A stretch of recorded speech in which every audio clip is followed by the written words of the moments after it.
গরমকাল পড়ার সাথে সাথেই এই একটা সবজি আমাদের উইকলি মেনুতে অ্যাড হয়ে যায়। এই কাঁঠাল বা এঁচোড়ের একটা নতুন রেসিপি নিয়ে আপনাদের সামনে হাজির হলাম। চলুন দেখে নিই। এঁচোড় ডুমো করে কেটে পরিষ্কার করে একটা সিটি মেরে রেখেছি।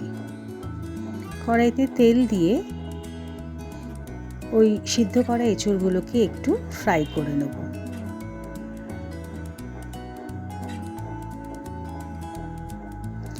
ফ্রাইটা একটু কিছুক্ষণ ধরে করব।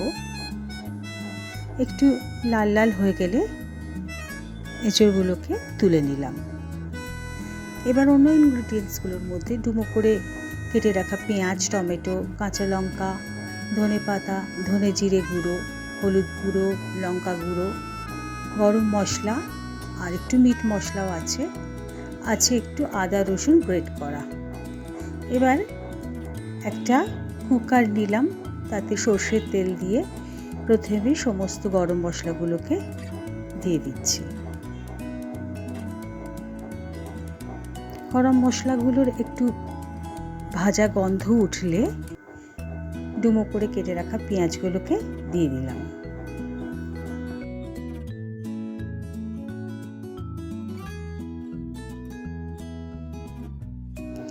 এরপর ছেঁড়া কাঁচা লঙ্কা দিয়ে দিলাম।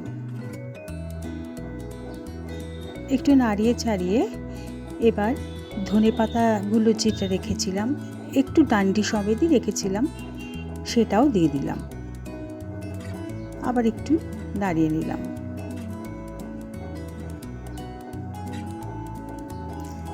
এবারে আদা রসুন গ্রেট করা যেটা ছিল সেটাও দিয়ে দিলাম।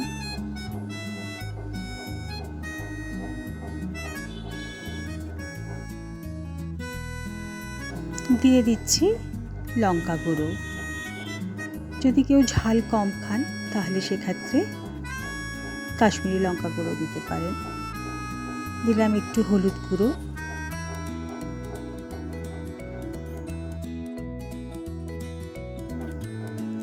এবারে টমেটোগুলো দিয়ে দিলাম। তার সাথে সাথে দিলাম একটু নুন। একটু নাড়িয়ে চাড়িয়ে নিয়ে যাতে লেগে না যায় একটু সামান্য জল দিয়ে দিলাম। এবারে ধনে জিরে গুঁড়ো আর যে মিট মশলা ছিল সেটাও একটু দিয়ে ভালো করে একটু কষিয়ে নিচ্ছি।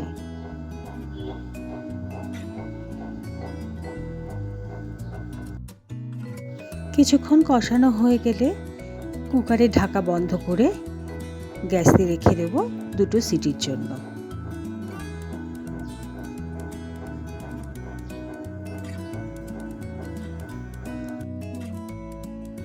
ভেপারটা পুরো বের হয়ে যাওয়ার পর কুকারটা খুললে দেখুন গ্রেভিটা এই অবস্থায় থাকবে। কিন্তু এই অবস্থায় আমরা এখনও কিছুক্ষণ কুক করব।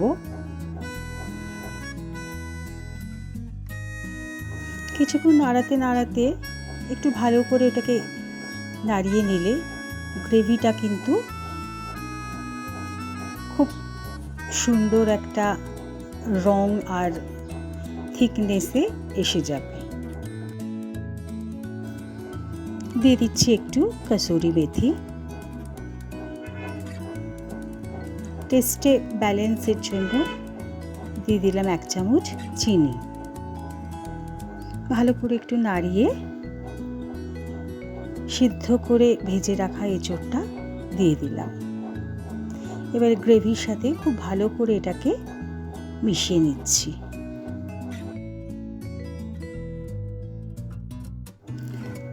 এক কাপ মতো জল দিলাম।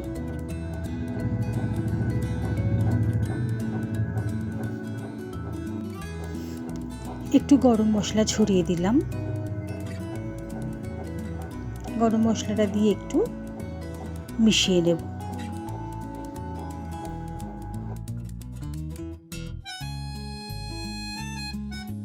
এবারে কুকারের ঢাকাটা বন্ধ করে দেব একটা সিটি। যেহেতু এঁচোড়টা আমাদের আগে থেকে সিদ্ধ করা আছে তাই একটাই মাত্র সিটি দেব।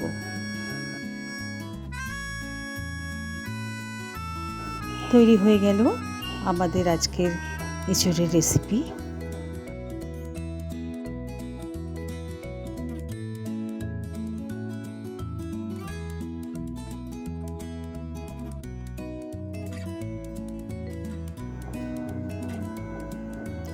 উপর থেকে ধনেপাতা ছড়িয়ে পরিবেশন করলাম।